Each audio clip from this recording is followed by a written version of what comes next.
이집트에 가면 이집트 카이로 외곽에 기자라는 도시가 있는데 그곳에 세계 7대 불가사의 중 하나라고 하는 거대한 피라미드가 있습니다. 이 중 세계 최대의 피라미드로 알려진 쿠푸왕의 대피라미드가 있는데요.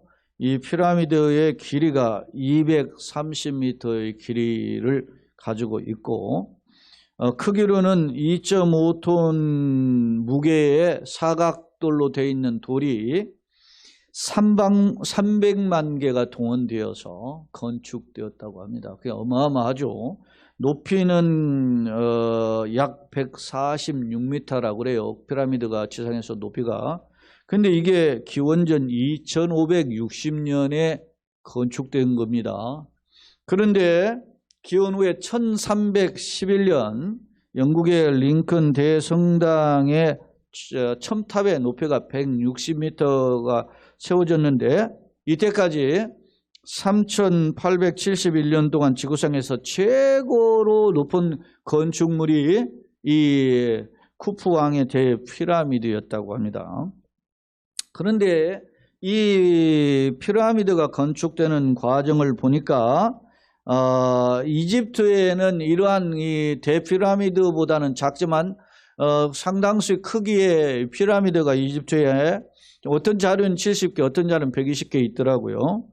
존재하고 세계 여러 나라에도 다양한 크기의 피라미드가 존재한다는 자료를 제가 한번 살펴보았습니다. 사랑하는 성도 여러분, 그렇다면 이 쿠푸왕은 무슨 목적으로 이 거대한 피라미드를 건축했던 것일까? 이것은 자신의 무덤인데요. 세계 곳곳에 보면 규모는 좀 작지만 여러 피라미드들이 존재하는데 역사가 헤로도투스라고 하는 역사가 유명한 요세푸스도 있지만 유명한 헤로도투스가 있죠. 그 헤로도투스의 그 이야기를 들어보면 쿠푸왕은 허영심이 많고 자아도취에 빠졌던 자랑모두한 폭군이었다라고 묘사를 했는데요. 이 대피라미드를 지을 때 노예 20만 명을 12년간 동원해서 건축했다고 합니다. 생각해 보세요. 2.5톤 그 무게의 돌을 그거 나르려면 성인 10여 명 붙어도 그거 못 들어요.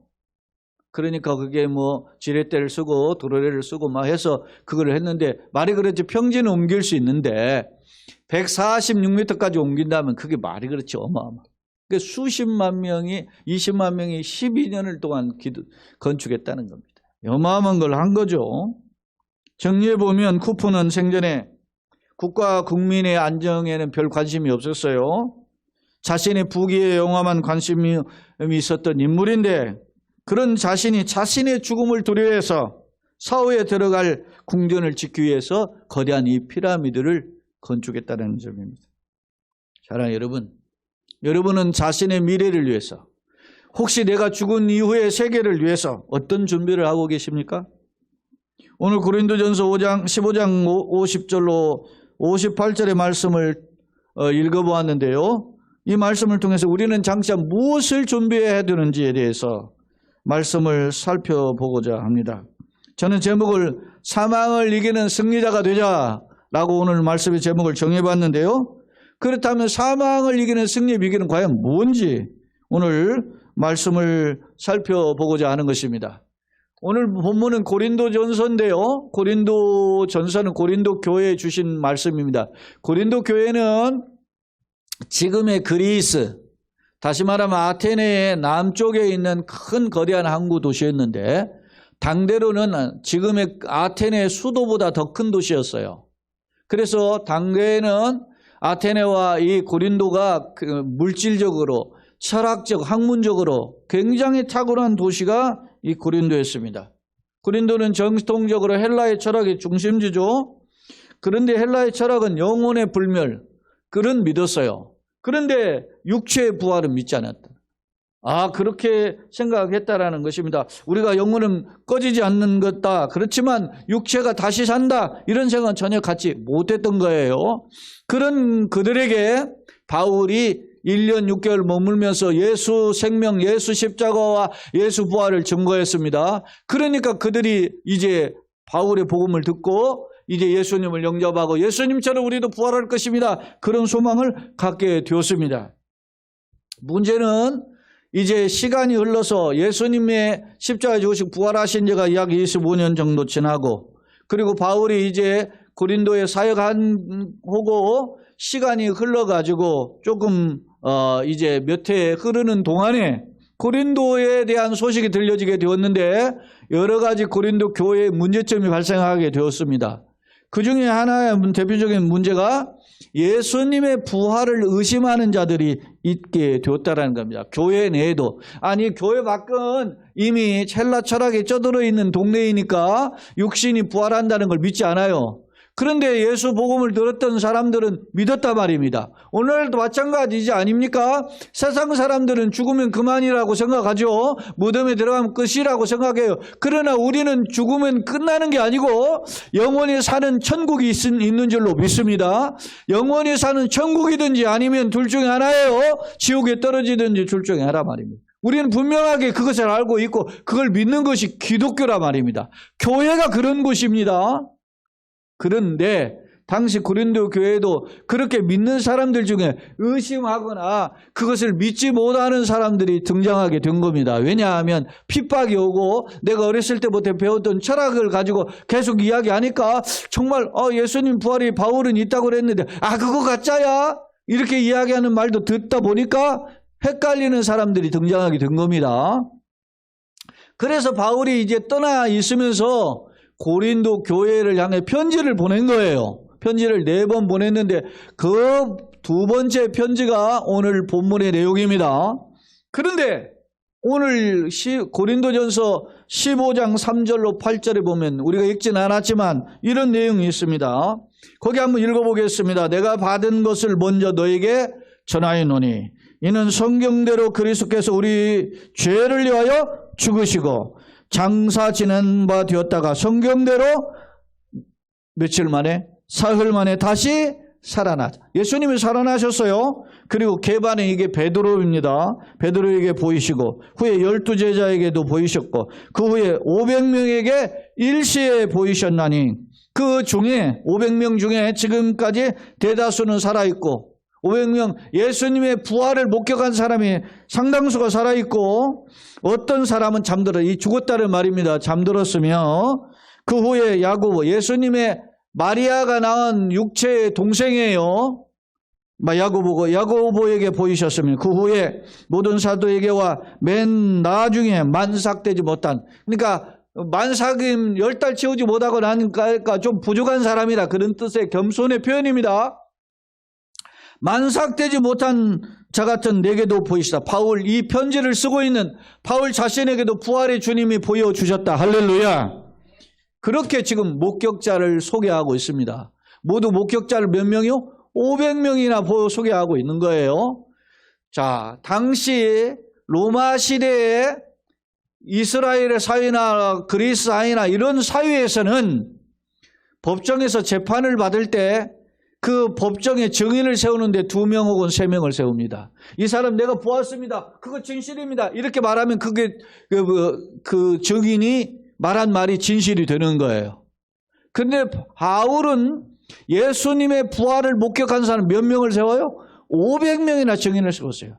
그 중에 상당수가 살아있고 일부는 죽었지만 살아있는 증인들이 있단 말입니다.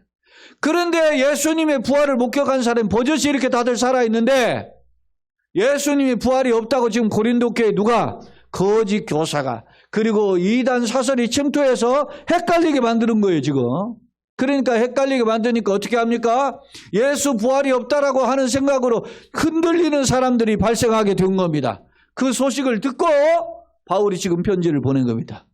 나도 만났고 예수님 부활하신 예수 만났고 예수님의 12시 해자는 물론이거니와 예수님의 육체의 동생 야고보 심지어 500명 다 보았다는 겁니다. 참고로 예수님의 육체의 동생 야고보 있죠? 예수님이 살아있을 때 예수님을 가리켜서 뭐라 그랬어요? 육체의 동생 야고보가 미쳤다 그랬어요. 미쳤다. 뭐라고 했다고요? 미쳤다. 제정신이 아니다 말이죠. 빈정거렸단 말입니다. 예수님을 향해서. 왜? 예수님은 우리 육체 형님이지 하나님 보내신 아들이야, 하나님의 아들이 아니라고 이야기했단 말이에요. 그런데 이 야고보가 신약성경 야고보서가 있죠? 이 야고보가 쓴 거예요. 근데 거기에 보면 뭐라고 해요? 나는 예수 그리스도의 종이라고 이야기해요. 예수님은 우리 육체의 형님이 아니고 우리의 구세주라는 거예요. 뭘 보고 이걸 이렇게 사람이 손바닥 뒤집어 바뀌었어요? 예수님의 부활을 목격하고 예수님이 십자가에 죽을 때 그러니까 말이지 잘난 체 그만하라고 그렇게 빈정거렸던 동생이었는데 예수님이 십자가에 죽고 사흘 만에 부활하심을 통해 예수님은 정말 하나님 보내신 하나님의 아들이셨구나. 할렐루야. 이걸 깨닫게 되었단 말이에요. 누가? 야고보가. 오늘 바울 사도는 두세 명만 있어도 법적 증인이 되는 그런 목격자의 요건임에도 불구하고 500명씩이나 세우면서 예수 부활은 역사적 사실이라고 하는 점을 증거하고 있습니다.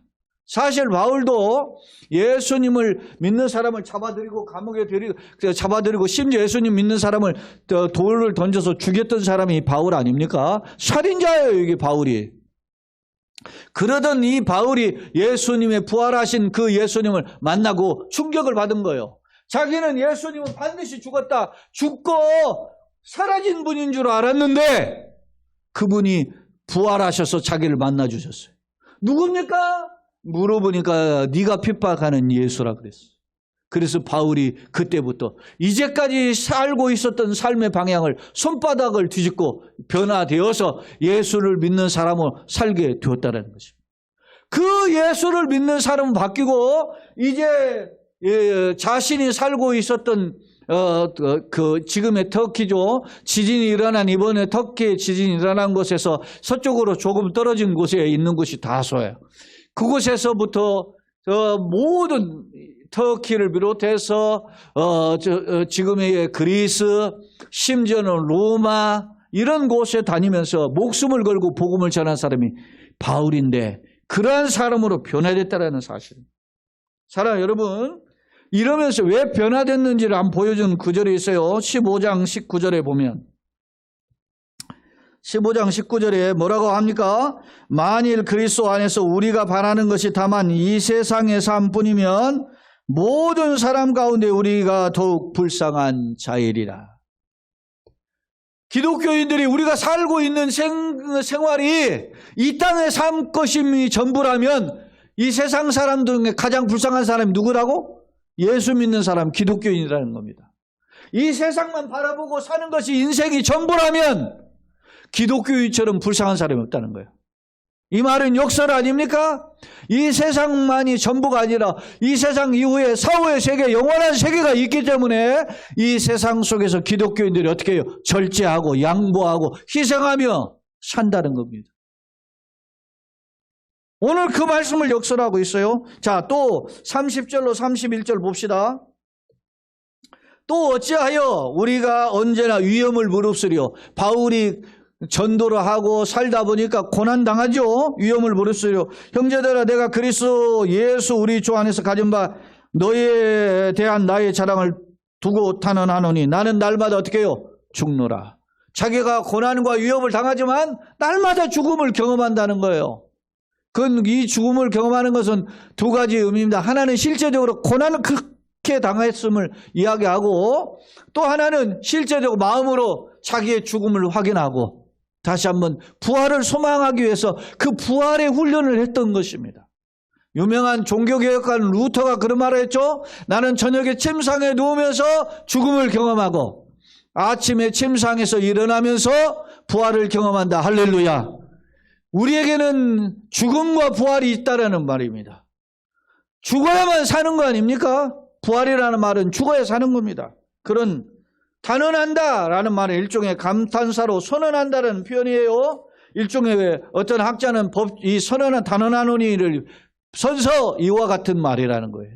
법정에서 내가 서약합니다 하는 증언의 선서와 같다는 말입니다.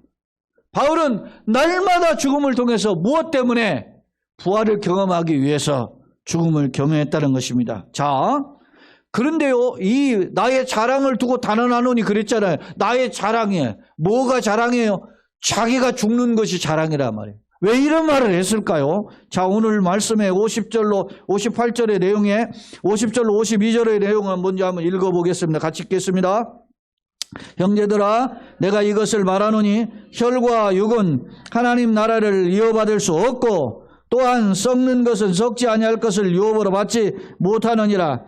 보라, 내가 너에게 비밀을 말하노니 우리가 다 잠잘 것이 아니요 마지막 날에 순식간에 홀연히 다 변화되리니 나팔 소리가 나매 죽은 자들이 썩지 아니할 것으로 다시 살아나고 우리도 변화되리라. 이게 비밀이라는 거예요. 너에게 이 비밀을 말하노니 이야기하고 있죠. 지금 51절에 이 비밀이 뭐냐? 나팔 소리, 마지막 나팔에서 하나님이 예수님의 천사장을 통해서 나팔을 부는데 7번째 나팔이 불 때 주님이 재림한다는 거예요. 그게 마지막 나팔이에요.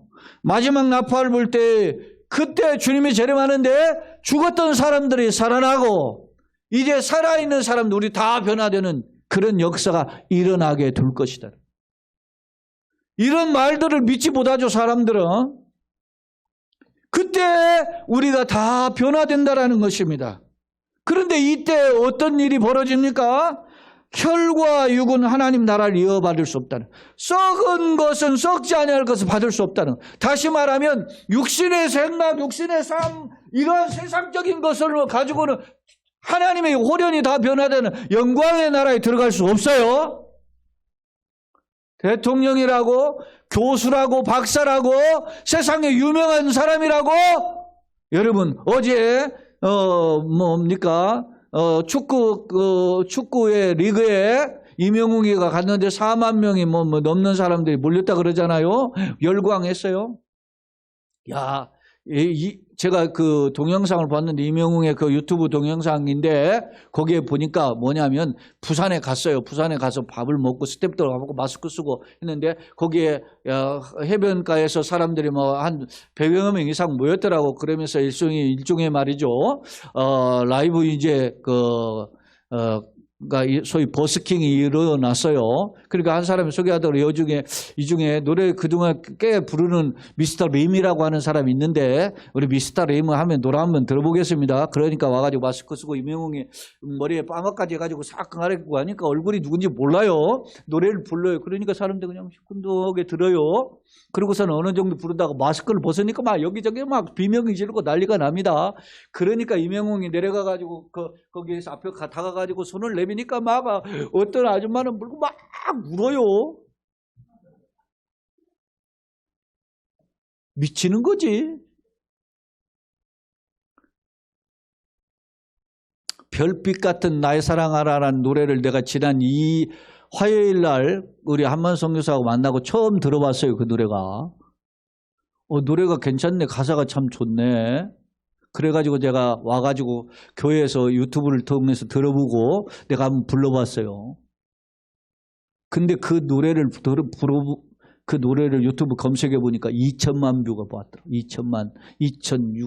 2060 몇만 뷰. 이야, 많이도 봤다. 강기수 목사 설교 50회도 못 봐요. 여러분, 이게 세상입니다. 세상은 유명한 것, 세상은 정말 잘 나가는 것, 돈 많은 것, 세상은 박수 받는 것, 이걸 쫓아가. 그런데 여러분 중요한 겁니다. 뭐라고 합니까? 이런 것들은 다 썩어질 것입니다. 썩어질 것은 하나님 나라에 들어올 때 명함도 못 내밀어요. 너 유튜브 몇만 부, 2억 부, 20억 부를 봤어도 20억 부 내가 그 유명한 사람 너 몰라. 하나님 노하면 그만이에요. 예수님께서 말씀하십니다. 요한복음 10장 10절에 도적이 오는 것은 도적질하고 죽이고 멸망시키려는 것이요 내가 온 것은 양으로 생명을 얻게 하고 더 풍성히 하다. 영생을 주려 오셨어요. 할렐루야. 또한 요한복음 11장 25절 26절인데 나는 부활의 생명이 나를 믿는 자는 죽어도 살겠고 무릇 살아서 나를 믿는 자는 뭐요? 영원히 죽지 아니하리라. 믿습니까? 예수님은 부활 생명입니다. 예수님은 부활 생명이기 때문에 이 땅에 오셨고 십자가에 죽으시고 친히 부활하시고 친히 십자가에 죽기 전에 나사로를, 죽은 자 나사로를, 나흘이 되는 나사로를 살리시기로 했잖아요. 사랑하는 여러분, 오늘 본문은 15장 53절 54절 함께 읽어보겠습니다. 시작. 이 썩을 것이 반드시 썩지 아니할 것을 입겠고 이 죽을 것이 죽지 아니함을 입으리로다. 이 썩을 것이 썩지 아니함을 입고 이 죽을 것이 죽지 아니함을 입을 때에는 사망을 삼키고 이기리라 하고 기록된 말씀이 이루어지리라. 할렐루야. 이 말씀은 바울이 지금 인용한 거예요. 이 말씀은 사실 바울이 있기 전에 700년 전에 선지자 이사야가 한 말이에요. 자, 선지자 이사야가 한 말이 이사야 25장 8절인데 그걸 제가 읽어보겠습니다. 사망을 어떻게 해요? 영원히 멸하실 것이라. 주 여호와께서 모든 얼굴에서 눈물을 씻기시며 자기 백성의 수치를 온 천하에서 제하시리라. 할렐루야. 그렇습니다. 사망을 영원히 멸하실 것이다. 누가 오면? 메시아가 오면. 메시아가 누굽니까? 주는 그리스도시 살아계신 하나님이죠. 예수님이 바로 메시아라 말입니다. 예수님이 오셔서 사망 권세를 이기시고 부활하심을 친히 보여주셨던 것입니다. 믿습니까? 자, 오늘 15장 55절 56절에 보면 그래서 이런 표현을 하는 겁니다. 도대체 무엇이 예수님의 생명 부활의 주인인가를 보여주는 증거예요. 같이 읽어봅시다. 55, 56절. 사망아 너희 승리가 어디 있느냐? 사망아 네가 쏘는 것이 어디 있느냐? 사망이 쏘는 것은 죄요 죄의 권능은 율법이라. 사망이 막 공격하는 겁니다. 사망이 뭘 공격해요? 죄를 공격합니다. 죄 짓는 사람을 공격하니까 죄의 삭선 뭐죠? 사망이 되는 겁니다. 왜 죽습니까? 죄 때문에 죽는 겁니다. 나이 들어서 죽는 게 아니에요. 죄 때문에 죽는 겁니다. 그러면 죄 때문에 죽었으니까 죄의 문제를 해결하면 사망의 문제에서 해결받을 수 있는 거죠, 답은. 그래서 예수님이 그 죄를 해결하시기 위해서 이 땅에 오셔서 십자가에 지시고 우리 죄를 도말해 주신 것입니다. 다 죄값을 지불하셨다. 할렐루야. 그래서 예수님을 믿는 자, 예수 십자가를 바라보는 자는 사망이 우리를 이길 수가 없는 겁니다. 왜요? 우리의 죄가 해결되었기 때문에. 믿습니까? 내가 예수를 믿음으로 죄의 값을 해결받았기 때문에 이제는 더 이상 사망이 나를 지배할 수 없는 거예요. 그래서 이제는 예수를 믿어도 승리하게 됩니다.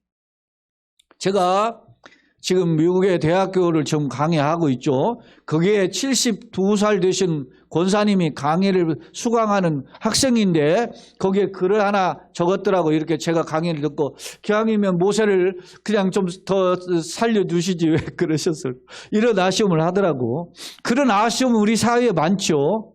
얼마나 모세가 충성했습니까? 그거 가나안 땅 보고 싶었는데 얼마나 들어가고 싶었는데 그냥 들어가게 하시지. 그런 아쉬움이 있죠. 여러분, 그런데 그보다 더 아쉬운 일이 많아요. 우리 주변에 예수 믿다가 여러분 핍박받아서 순교한 사람들 쎄고 셌어요. 대한민국의 한국의 교회가 이렇게 급성장했던 가장 큰 비결 중에 하나가 하나님 은혜인데 그 비결 중에는 기독교인들이 순교자들이 많아요. 세계 역사에 보면. 그 사람들을 어떻게 설명합니까? 예수 믿으라고 하다가 그냥. 여러분, 토마스 선교사는 대동강변에 성경책 하나 던져주고 그냥 죽은 거예요. 젊은 사람이. 30도 안 된. 그 젊은 사람이 우리나라의 그 성경책을 가져다가 다 찢어가지고 도배했다잖아요. 예? 여러분 생각해 보세요. 지금 1884년에 언더우드 아펜젤러가 인천 제물포를 통해서 들어왔는데 그 이전에 토마스 선교사는 그 이전에 순교한 분이에요. 네? 근데 토마스 선교사가 던져준 성경을 읽기는 거예요. 도배했다, 도배. 그런데 어느 날 그 도배한 글을 읽다가 사람이 변화되는 거예요.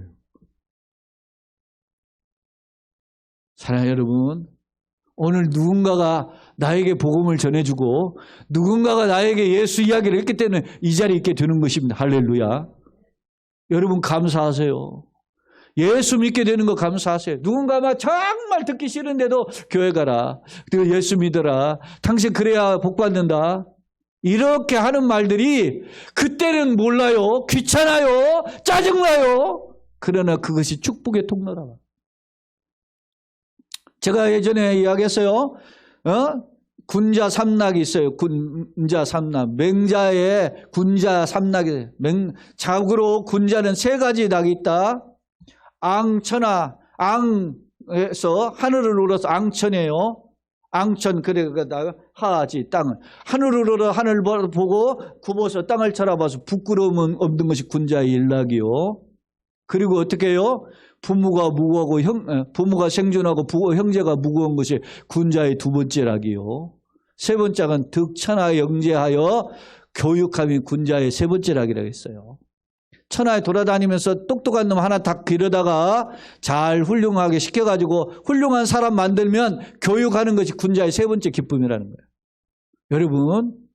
여러분 우리 그런 기쁨이 우리를 따라올 수가 없어요. 세상에 생명을 살리는 것이 더 소중한 일인 줄로 믿습니다. 당신 예수 믿으세요. 당신 예수 믿어서 교회 나가서 이거는 생명을 살리는 일입니다. 물에 빠진 사람 건져주는 거예요. 그건 물에 빠져 건진 사람은 일시적으로 살아요. 그러나 예수 믿게 하는 것은 영원히 사는 거예요. 그래서 예수 믿으라는 거예요. 네? 뭐 예수 믿는 것이 누구 나를 여러분요, 누구 위해서, 여러분 목사를 위해서 내가 인심 써서 교회를 나오는 것처럼 생각해. 착각하지 마세요. 여러분들이 교회 나왔지만 내가 여러분을 살리는 일을 하는 거지. 이 자리에서 여러분 보세요. 누구를 살려 지금. 여러분에게 생명의 말씀을 전해주고 목사가 여러분을 살리는 일을 하는 거지. 목사님 우리가 헌금을 하는데 그까지 헌금하면 안 하면 어떨 거예요 그게. 안 하면 내가 교회 문 닫으면 그만이야. 나는 육신적인 생명의 꼴을 일부는 얻을지는 몰라도 영원한 생명은 제가 여러분을 살리는 일입니다. 여러분의 그 은혜에 감사해서 여러분이 감사하는 것뿐이에요. 그것도 하나님의 이름으로 하는 거예요. 하나님께 하는 거 아닙니까? 사랑해요. 여러분은 생명이 그만큼 소중합니다. 여러분 왜 부모님을 사랑해야죠? 나에게 생명을 주신 분이니까. 할렐루야. 육신의 부모가 예수 믿든 안 믿든 자식이 부모님을 사랑해야 돼. 어떻게? 자기 몸을 다해서 최선을 다해 섬겨야 돼. 그런데 그렇게 못하는 게 현실이죠. 왜? 왜 못해요? 돈이 없어서 일단 내가 사는 게 불편해서. 그러잖아요. 그래서 못하는 거야. 나에게 생명을 주신 분인데도. 그런데 육신의 부모는 나에게 생명을 주신 분이지만 하나님은 나에게 육신의 생명뿐만 아니라 영원한 생명까지 주시는 분이에요. 그래서 하나님 뭐라고 해요? 너의 부모를 주 안에서 부모를 잘 공경하라. 그러면 네가 땅에서 잘 되는 것이다. 여러분 세상은 아무리 첨단 과학을 하고 아무리 잘 살아도 기본을 잘해야 돼. 기본이 뭡니까? 부모님께 공경하고 부부가 사랑하고 자녀를 사랑하고 할렐루야. 이것이 이루어지면 행복한 나라가 되는 거예요. 이것이 안 되는데 무슨 달나라 갔다 오면 뭐 할 거고 비행기 타고 외국을 다니면 뭐 할 겁니까? 하나님의 기분을 모르는데. 말씀을 정리해 보겠습니다. 여러분 보세요. 고린도전서 15장 57절 58절 같이 한번 읽겠습니다. 우리 주 예수 그리스도로 말미암아 우리에게 뭘 줘요? 승리를 주신 하나님께 감사하노니 그러므로 내 사랑하는 형제들아 견실하며 흔들리지 말며 항상 주의 일에 힘쓰는 자들이 되라. 이는 너희의 수고가 주 안에서 헛되지 않은 줄 알미라. 믿습니까? 우리에게 사망을 이기는 승리를 주시는 분이 하나님입니다.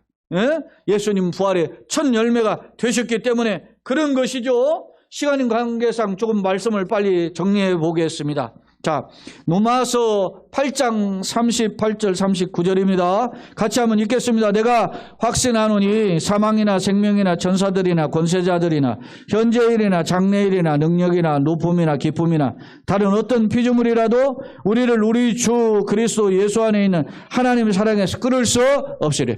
여러분, 세상에 어떤 것도 하나님이 나를 택하시고 하나님 붙잡아서 영생복락을 이루게 하시는 그 축복의 손에서 끊을 수 없는 줄로 믿습니다. 때로는 사망, 여기 죽어도 못 끊어. 세상의 권력자도 나를 이길 수가 없어요. 하나님의 사랑의 손에 나를 붙잡아 주신 손에 붙들려 있는 그 손에서 끊을 수 없는 줄로 믿습니다. 이제 결론입니다. 독일의 저항주의 신학자인 보네포 아시죠? 이 보네포는 하나님 은혜를 싸구려로 팔리는 상품처럼 취급하는 교회를 비판한 적이 있어요. 예를 들면 뭐냐면 거대한 식료품 가게에다가 그냥 물품이 나오면 막 덤핑 처리하듯이 마치 하나님의 은혜를 막 덤핑 처리하는 식으로 그렇게 이야기하는 교회를 지적했단 말입니다. 물론 구원은 거저 주시는 하나님의 선물이 맞아요. 그러나 그럼에도 불구하고 선물을 거저다 주시면 너무 막 값없이 가치 없게 생각한단 말이에요. 감사해야 되는 거예요. 구원은 내가 값없이 받은 선물이니까 너무 감사해야 되지. 그런데 구원의 은혜를 감사하지도 않고 그것을 싸구려로 생각만 하고 있는 자들이 있다면 그것은 교회가 잘못 가르친 거예요. 바울은 빌립보서 3장 10절 11절 이게 바울의 자기가 로마의 감옥에 있으면서 이야기한 고백이에요. 한번 보세요. 내가 그리스도 올해 표의 바로 이전 구절이에요. 내가 그리스도와 그의 부활의 권능과 그 고난의 참여함을 알고자 하여 그의 뭘 본받아? 죽으심을 본받아. 어떻게 해서든지 죽은 자 가운데서 뭐하라래네? 부활하여 이르니. 예수님이 왜 십자가를 죽으셨는가? 예수님이 어떻게 부활하셨는가를 그걸 깨달아서 내가 예수님처럼 다 자기도 부활에 이르려고 한다 그랬어요. 사랑하는 여러분, 십자가 없는 부활은 가짜입니다. 예수 믿다 보면 좀 힘듭니다. 예수 믿다 보면 불편합니다. 예수 믿다 보면 어떤 면에서 손해도 될 때가 있습니다. 에? 시간도 손해봐야 되고 물질도 손해봐야 되고 여러 가지 손해보면 대인관계에서 손해봐야 됩니다. 예수 믿기 때문에 예수 안 믿는 사람들이 막 교회 오가면 그것도 참고 기다려야 됩니다. 에? 예수 믿다 보면 불편함이 많아요. 맘대로 할부치고 다 살 수 있는데 양보하는 겁니다. 왜? 우리에겐 더 좋은 천국이 있기 때문에. 믿습니까? 우리에게 더 좋은 영생 부활이 있기 때문에 그것 때문에 양보하는 겁니다. 뭐 교회 다니면 막 힘주고 뭐 세상에서 막 활보하라고 그렇게 가르치는 건 잘못된 가르침이에요. 영원한 영생을 얻었기 다 얻었기 때문에 세상 것 좀 양보하면 살아라고. 오늘 부활주일입니다. 여러분 사실 부활절 앞서도 이야기했죠. 기독교인의 최고의 절기예요. 갖가지 삶의 노력으로 살아감에도 힘드는 이 날에 부활의 주님을 만나고 다시 한번 위로와 힘을 얻기를 예수님의 이름으로 축원합니다. 왜냐하면 부활은 우리 인생의 최고의 무기이고 능력이기 때문에. 바울 사도가 자신이 모든 것을 가졌던 것들 다 버리고 예수님을 쫓아갔어요. 왜? 예수님의 부활 쫓아. 바라기는 이 땅에 오신 예수님이 나를 위하여 몸짓고 피 흘려 십자가에 죽으실 뿐만 아니라 사흘 만에 부활하심으로써 이 누구든지 저를 믿는 자마다 멸망치 않고 영생에 얻는 길을 열어 오셨음을 기억하고 나의 생명은 오직 예수뿐임을 기억하고 주님과 함께 걸어가실 때 이 세상 비록 도전과 장애물이 있지만 다시금 오뚜기처럼 일어나서 승리하는 저와 여러분, 여러분의 가정, 자녀들, 특히 노년의 성도들과 그리고 연약한 환우들, 그리고 기도하는 제목들이 열리는 역사가 있기를 예수님의 이름으로 축원합니다. 아멘.